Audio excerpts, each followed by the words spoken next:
Hey there, fellow maker. Welcome down to the shop today for the third and hopefully final part of the Blade Runner Blaster build. Last week I got it all painted using some all-clad lacquers, and it turned out so great that I actually went and got my squirt gun Blade Runner Blaster, and I redid all the metal parts in that same stainless steel all-clad lacquer. I masked this whole thing off, sprayed it down with a glossy black finish, and then went over it all again with that stainless steel lacquer. And I'm really happy with how this turned out, and when I'm done with the final gun, the full-on kit, then I'm going to compare the two and see how they look. Today I'm planning on getting the lights working, fingers crossed on that. Plus, we got to get all those metal pieces all buffed up and shiny. Then I can put the whole thing together, call it good. I'm getting ready to do the LEDs, and the prop darts are in the chat, watching live over on our Twitch channel. Everyone's helping me figure out this lighting situation. It's going to be great. Thanks, you guys. I think I've got the LED situation figured out. I'll explain it real quick. We have... what came with this kit is a 3.6 volt battery holder. So I'm going to run all the LEDs in pairs in series, so they should not blow up. These are the two green ones that go in this tube thing here. So I'm going to wire them together along these two leads, and then the other two will have wires that come out through this hole here and go down to the battery thing. So, to get started on this, I'm going to pre-tin my wire up here. So the wire's tinned, and then I'm going to tin the leads here a little bit so that they stick together all nice like. So this guy we should just be able to connect here like that, and the other guy, there we go.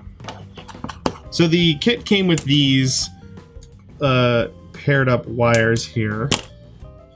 So this needs to come out the hole right there. So I need to make sure that this is done at the correct length. There goes that. And there goes that. I should have put heat shrink tubing on that, because now those are going to touch. But I'll figure that out. I'll just put some electrical tape in there. Should be good to go. I went in and resoldered it because I wanted to make sure that it had the heat shrink tubing, so we're good there. Now I need to hopefully stuff this into this tube. Let's give it a try. Well, that doesn't even come close to fitting. Crap. It's not going to fit in there with the wire. I may have to drill this out a little bit bigger. After some research, I've decided that the red LED on the bottom here is just going to get glued in place and will not light up. I'll just trim the leads on it and glue that in place. The other four here, there are two on either side and a place for a switch. Now these should run on like 1.8 volts, which is half of what I have here. So I'm going to run two pairs in series. That seems like it would work. And we'll run both of those to the battery and add the switch. So that's what I'm going to do next. I'm using the holes on the outside to hold my LEDs when I solder them together. This seems like a pretty good idea. We'll know in a minute. You guys stay together. There we go. There. So these guys are now stuck together. I can trim those off. There we go. They're in series. We can test the battery, make sure that it's going to work. And it's not connected. There we go. Oh. There we go. The lights are working. So that's great. We'll hook up these guys, get them glued in place to the other side, run them all together and put the switch in. So here's what I have. These pairs of red LEDs, one on either side, are in series, and then they're connected in parallel to the battery. There's this tiny switch, and that turns lights on and off. That switch will go in there, and this battery should fit in there as well. So all I have to do now is stuff all of this stuff in there. No problem, right? I also need to run wires to go to the green LEDs. This is the green LEDs that are on the top of the gun. And this needs to come apart. So this kit, I'm guessing here, but this kit came with these little brass nails. So I think these go in here. And in the holder on this part where it slides in, there are these brass tabs. I think these brass tabs slide over and make contact. So I think what I need to do is these brass nails need to be wired in parallel to this circuit as well. So that's what I'm gonna try and do next, I think. Got this guy all wired up here.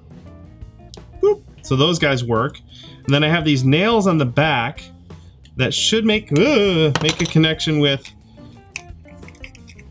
these little brass paddles are gonna go there. Now, I'm gonna start just by super gluing them down. And I'm gonna see if that works. If that works, then fine. If not, I may have to drill some holes and put some screws in there. But we're just gonna try super glue, just for starters. It's the easiest way to do it, and we'll see if it works. I'm definitely sanding the backs of these so that they are nice and grippy. A little bit of super glue on the back of this. And then I've got a little squeeze bottle of the activator, and I'm going to put that there. And then I'll press this down just like that. We'll see how that works. It's definitely stuck down. The same thing over here. There we go. So the idea is that these nail heads connect with those. That doesn't look like it's connecting. I can bend that in a little bit.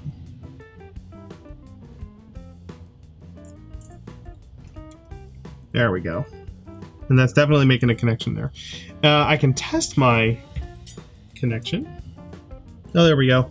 This one's just not connecting. I need to bend that in a little bit more, which I can do with a pair of pliers. Oh, and that broke it right off. So I'm going to bend it and then glue it back in, and then it should work. A little super glue, and then hit it with the activator. There we go. So it's just a matter of getting that connection just right. So I'm going to tweak that little metal bit in there carefully, and hopefully we should be good. I got this thing working, but I'm at the limit of my knowledge here, which is not to say not very much. When I hook up the green LEDs, the connection works just fine, but the red lights turn off and the green ones turn on. Now I imagine there's some sort of difference in the resistance that's causing something like that to happen. I can't quite figure it out right now, and I'm not quite sure what to look up. What I'm going to do is just install these and worry about wiring them later. That's what I'm going to do. I got these red lights working. I'm pretty proud of myself for that. I'm just going to push forward. Hey, Bill here. Got to jump in for a moment. I broke for lunch at this point in the build, and when I came back, I forgot to turn my microphone back on. I know. Rookie mistake. The truth is that I was actually having quite a bit of trouble with this build, and I got really frustrated. Those who were watching during the live stream got to experience some of that. In fact, that piece you see me holding right there, that piece I broke it right in half, and part of it is twisted, and it will be like that forever. So yeah, that's just part of the build, kind of how it goes when you're making stuff. Anyway, I'm gonna finish the rest of this video with voiceover, so let's do that. After wrecking and then mostly fixing that tube, I resoldered those wires using some thin wire, really thin wire, making it much easier to fit it all together. Then I screwed that tube onto the plastic part where it's supposed to go on the gun. you can actually see a trench on the back of that part where those wires should eventually end up. There's a faux bullet holder cap that goes over the battery compartment. That gets assembled with a pair of screws, and then that whole thing fits snugly into another part of the gun. The cast pewter metal parts of the gun all needed a little bit of polish before assembly. Any rough finishing was done with a 220 grit sandpaper. After that, I used some 400 grit sandpaper and fine steel wool to really smooth it out. The polishing started with a brass wire wheel in my rotary tool. This really started to bring up that shine.